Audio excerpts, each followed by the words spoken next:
चित्त वृत्ति निरोध, इस सूत्र को हम थोड़ा और समझेंगे। उम्मीद है साधक लोग साधना कर रहे होंगे और अपने ऊपर ध्यान देना, स्वाध्याय करना, सेल्फ ऑब्जर्वेशन वो कर रहे होंगे। और उसी तल पर हमने समझा था इस सूत्र को पहले कि मन में जो विचार उठ रहे हैं, भाव उठ रहे हैं, उनका अगर निरोध हो जाए तो हम योग की दिशा में बढ़ते हैं। क्यों? क्योंकि जितने विचार हैं, जितने भाव हैं, जो कुछ भी मन में चलता रहता है, वो हमारे चैतन्य को उलझा के रखता है। चैतन्य उसमें फंसा रहता है और वो सीमित हो जाता है। वो सीमित होने से जो सत्य है वो दिखता नहीं। तो उस तल पर भी इस सूत्र को समझा जा सकता है, लेकिन ये बहुत गहरे तलों तक जाता है। तो इसको समझने के लिए चित्त शब्द को समझना थोड़ा ज़रूरी है कि चित्त क्या है। अगर हम देखें तो चित्त से ही शब्द बने हैं, चैतन्य या चेतना। तो हम कह सकते हैं कि चैतन्य या चेतना एक तरीके से सक्रिय फॉर्म है, एक एक्टिव फॉर्म है, सक्रिय जो दशा है चित्त की। और चित्त जो है एक तरीके से पैसिव दशा है चैतन्य की। इसे हम कह सकते हैं जब सब कुछ खत्म हो जाए, सब कुछ शांत हो जाए, तो जो बचेगा वो चित्त है। और चित्त से ही सब कुछ निकला है। तो इसलिए ये भी कहा जाता है कि संसार जो है ब्रह्मा की कल्पना से, संकल्प से बना है। उनके चित्त में जो भाव उठा उससे ये संसार सृष्टि निर्मित हुई। तो इसी में अगर हम समझें तो ये आधारभूत जो तत्व है, जो मीडियम है, जो मीडिया है, जिसमें सब कुछ होता है, वो एक तरह से चित्त है। किसका चित्त है ये नहीं कह सकते, वो बस चित्त है। जैसे अगर हम समझे चैतन्य, चेतना सबसे सूक्ष्म है। ना हम चेतना को नाप सकते, तोल सकते, माप सकते। संसार की किसी भी प्रक्रिया से उसे हम जान नहीं सकते। संसार की किसी भी प्रक्रिया से या किसी भी तरीके से उसे मेज़र नहीं किया जा सकता, मापा नहीं जा सकता। वो सूक्ष्म, अति सूक्ष्म है। उसका कोई वेट नहीं है, उसकी कोई लंबाई नहीं है, उसका कोई गहराई नहीं है, कोई भी उसका गुण नहीं है चैतन्य का, सिवाय एक गुण के कि उससे जाना जाता है। चेतना का एक ही गुण है, जानना। और जानने को कैसे पकड़ा जाए? तो अगर हम देखें संसार में जो भी चीज़ है, जो कुछ भी है, उसको नापा जा सकता है। सृष्टि में जो कुछ भी है उसे मापा जा सकता है, उसको मेज़र किया जा सकता है। और सारा साइंस, विज्ञान इसी पे आधारित और निर्भर करता है। इसी को पकड़ने की कोशिश करता है। जो चीज़ जानी जा सके उसे मेज़र करके, नाप के बता देता है और कहता है कि ये सत्य है, ये ट्रुथ है। और लोग उसे हर कोई उसे विश्वास करता है क्योंकि वो नापा हुआ है। और हर चीज़ का आधार वो नापना और मापना बन जाता है कि अगर नापा जा सके, मापा जा सके तो वो सत्य है। लेकिन अगर हम गहरे में देखें, एक ही अगर हम कहें गुण, एक ही जो तत्व है वो है चेतना या चैतन्य, जिसको मापा नहीं जा सकता। हालांकि उसकी भी कोशिश होती है, साइंस उसको भी मापने की कोशिश करता है। कई स्केल डेवलप किए करने की कोशिश करते हैं कि हमारा कॉन्शियसनेस, IQ लेवल जैसे कहते हैं, कितना है। लेकिन फिर भी गहरे में एब्सोल्यूट टर्म्स में उसे नहीं नापा जा सकता। वो रिलेटिव ही होता है हमेशा। और उसमें भी सब्जेक्टिव तरीके से एक बहुत ही अगर हम कहें कि रेफरेंस से, किसी के संदर्भ में ही चीज़, उस चैतन्य को बताने की कोशिश की जाती है। एब्सोल्यूट टर्म में चेतना क्या है उसे बताना मूल रूप से चेतना क्या उसे बताना संभव नहीं है। क्यों? क्योंकि उसको बताने के लिए भी, जानने के लिए भी चेतना चाहिए।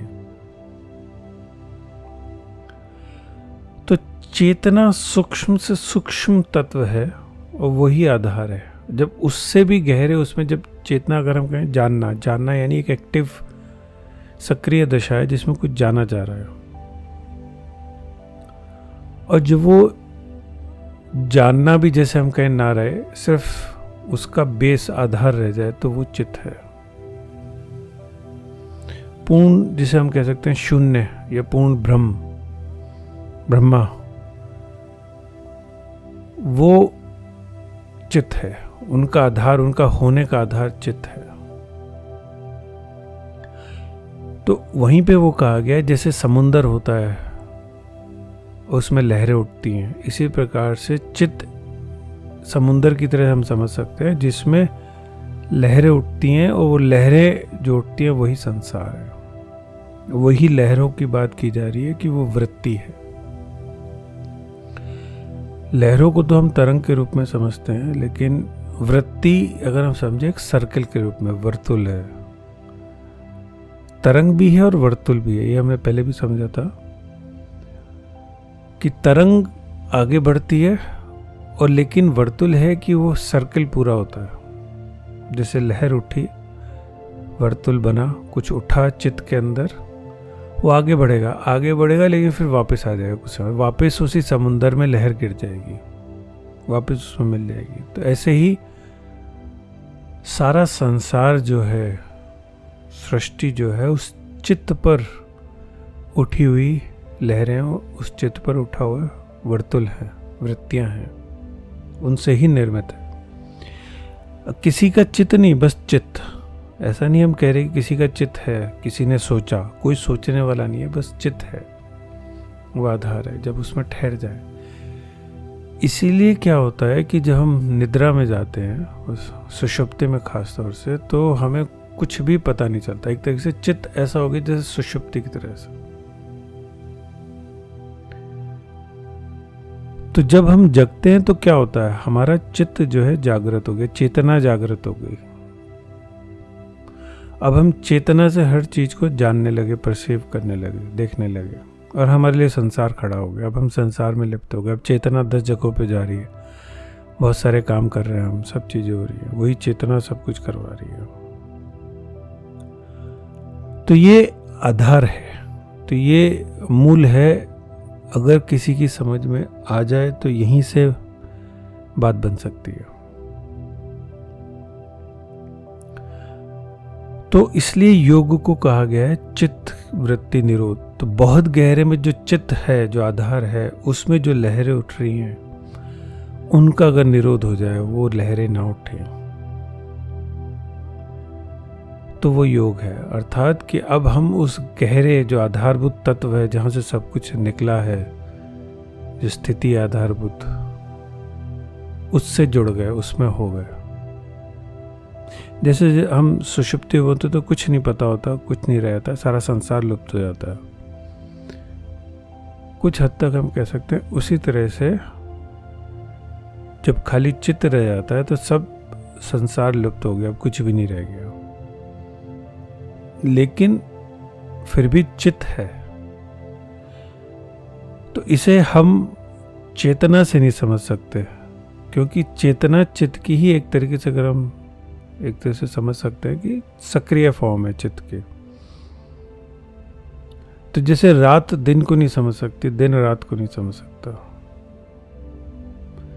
तो रात पूछेगी दिन कहाँ है, तो कभी उसको दिन नहीं मिलेगा। दिन पूछे कि रात कब होती है, तो उसे कभी रात मिलेगी नहीं, क्योंकि दोनों एक दूसरे के विरोधाभासी पूरक है। तो हम जब चेतना में होते हैं, संसार परसीव कर रहे होते हैं, तो हम एक्टिव फॉर्म में, एक्टिव सक्रिय दशा में हैं। इसीलिए ध्यान का बड़ा महत्व हो जाता है कि अगर गहरे ध्यान में जाते हैं तो जैसे हमारा संसार खोने लगा, तो हम जैसे चित्त में ठहरने लगे, सारी वृत्तियां ठहरने लगी, निरोध होने लगा उनका। इसीलिए धारणा, ध्यान, समाधि। तो समाधि में जैसे बिल्कुल ही शांत हो गए, चित्त में चले गए। तो इसलिए बड़ा गहरा है। इसीलिए आगे जो वृत्तियां बताई गई हैं वो बड़ी महत्वपूर्ण है, जो आगे बताया गया है। तो वो वही है कि चित्त से बाहर आने के कारण क्या है, बाहर आने की जो वृत्तियां, टेंडेंसीज हैं, जो वर्तुल हैं, जो सर्किल हैं, वो बताए गए हैं। जैसे सिंपल अगर हम कहें कि किसी चीज़ को जानना, अब जान रहे हैं तो एक वृत्ति है। उसमें सोने को भी एक वृत्ति बताया गया है। तो इसलिए यही नहीं है कि सुषुप्ति चित्त के समान है, उसको सिर्फ हमने उदाहरण के तौर पे समझा था। चित्त सुषुप्ति से भी परे है, इसीलिए तुरीय अवस्था की बात की गई है, जिसमें कि चतुर्थ स्थिति जो है, तीनों से परे, कि वो सुषुप्ति नहीं है। सुषुप्ति जैसी है लेकिन फिर भी उसके अंदर जैसे होश है, चैतन्य है, उतनी सक्रिय नहीं है जैसे कि हम जागृत अवस्था में होते हैं, लेकिन पता है जैसे। तो वो अलग स्थिति है, उसके बारे में ऐसा एक्चुअली में कुछ भी बताना संभव नहीं है, बताया नहीं जा सकता है। तो अभी हम सिर्फ उदाहरण से ही समझ सकते हैं, जैसे हमने सुषुप्ति का उदाहरण लिया कि उस तल पे जब जैसी स्थिति होती है सुषुप्ति में, कुछ हद तक क्योंकि संसार से फ्री हो गए, ऐसे ही जब हम वृत्तियां खत्म हो गई, वृत्ति नहीं रही, तो चित्त में स्थित हो गए, प्रज्ञा हमारी स्थित हो गई। कहां पर? चित्त में ही जैसे। तब फिर जो है जो स्थिति बनती है वो बस होना है, जैसे उसमें ठहराव है। तो उस दिशा में अगर समझें तो थोड़ा चित्त वृत्ति निरोध गहरे तल पे समझ में आ सकता। उस तल तक की साधना चाहिए थी, उस तल की बात की गई। तो अगर इसलिए दूसरे सूत्र में बोल दिया कि आधारभूत सिद्धांत बता दिया गया, अगर किसी को ये पकड़ में आ जाए तो बहुत बढ़िया बात बन गई। और अगर अभी नहीं इस तल पर पहुंच पा रहे, पकड़ नहीं पा रहे, तो फिर आगे से बताया जा रहा है, एक्सप्लेन किया जा रहा है, साधना सूत्र, तरीके, अष्टांग योग, बहुत सारी चीजें, कैसे उस तक हम पहुंच सकते हैं। क्यों? क्योंकि वृत्तियों में फंसे हुए, वृत्तियों से निकलने के फिर तरीके, वृत्तियों के निरोध के तरीके, वो फिर आगे पूरी पद्धतियां हैं, फिर आगे की पूरी जर्नी है, यात्रा है। तो उस दिशा में फिर आगे बढ़ना होता है। तो इसमें इतने गहरे तल पर अभी हम साधना के तौर पे कुछ नहीं करेंगे। अभी सिर्फ सेल्फ ऑब्जर्वेशन, सेल्फ स्टडी, स्वाध्याय, अपने को ऑब्जर्व करना। और अगर हो सके तो जब हम देख रहे हैं, अपने को ऑब्जर्व कर रहे हैं दिन में 2 या 3 बार, तो उस समय जब हम विचार को देख रहे हैं, भाव को देख रहे हैं, तो एक थोड़ा सा ये भी नोट कर सकते हैं, पकड़ने की कोशिश कर सकते हैं कि क्या ये सर्कुलर है कि भाव बार बार आते हैं, क्या ये विचार बार बार आते हैं। तो एक तल पर वो फिर वृत्ति हो गई, सर्कल हो गया कि वो विचार बार बार आते हैं, उसी तरह से मेरी जिंदगी चलती रहती है, उसी तरह से मेरा सारे कर्म और क्रियाएं होती रहती हैं। वही विचार आएंगे, वही एक्शन होंगे, कर्म होंगे, वही चीज़ें बार बार रिपीट हो रही हैं, वही भाव हैं, किसी स्थिति में एक टाइप के भाव आते हैं, वैसे ही मैं फिर कर्म करता हूँ उन भावों में फंसकर, और फिर वैसे ही ज़िंदगी चलती रहती है। तो एक सर्कुलर तरीके से चीज़ें होती रहती है, रिपीट होती रहती है। तो उसको थोड़ा सा पकड़ने की कोशिश करेंगे। और बहुत बड़े बड़े अगर पकड़ में भी आता है तो एकदम से ऐसा नहीं कि उसे हम अभी तोड़ने की या छोड़ने की कोशिश करेंगे सर्कल को, क्योंकि उसके पीछे बहुत गहरी फोर्सेस हैं, बहुत शक्तियां हैं, और बहुत पुरानी है हमारे अंदर की जो वो इच्छाएं, वासना है, कर्मों का जाल है, जिससे कि वो ये वर्तुल बने हुए हैं। तो कोई छोटा मोटा कोई चीज़ पकड़ में आती है जो जिससे स्ट्रगल की जा सकती है, संघर्ष किया जा सकता है, तो उस पर कर सकते हैं संघर्ष। किसी वृत्ति को जैसे छोड़ने की कि छोटा सा कोई भी कुछ खाने की आदत है, कुछ करने की आदत है, तो किसी टाइम पर तो आपने थोड़ा सा समय बदल के देख लिया। जैसे बहुतों का होता है कि एक टाइम पे खाना खाते हैं, तो आपने कहा अब आधे घंटे बाद खा के देखूँगा, या कोई टाइम नहीं बना रखा तो अब मैं कोशिश करूँ किसी टाइम पे खाना खाऊँ। तो क्या खाता हूँ उसके ऊपर थोड़ा सा उस वृत्ति पे देख सकते हैं, नज़र डाल सकते हैं, क्या वृत्ति है मेरी, किस तरह के खाने को मैं पसंद करता हूँ, उसमें थोड़ा सा हेर फेर बदल सकते हैं। तो इस तरह की थोड़ी सी प्रैक्टिसेस साधना ली जा सकती है और की जा सकती है।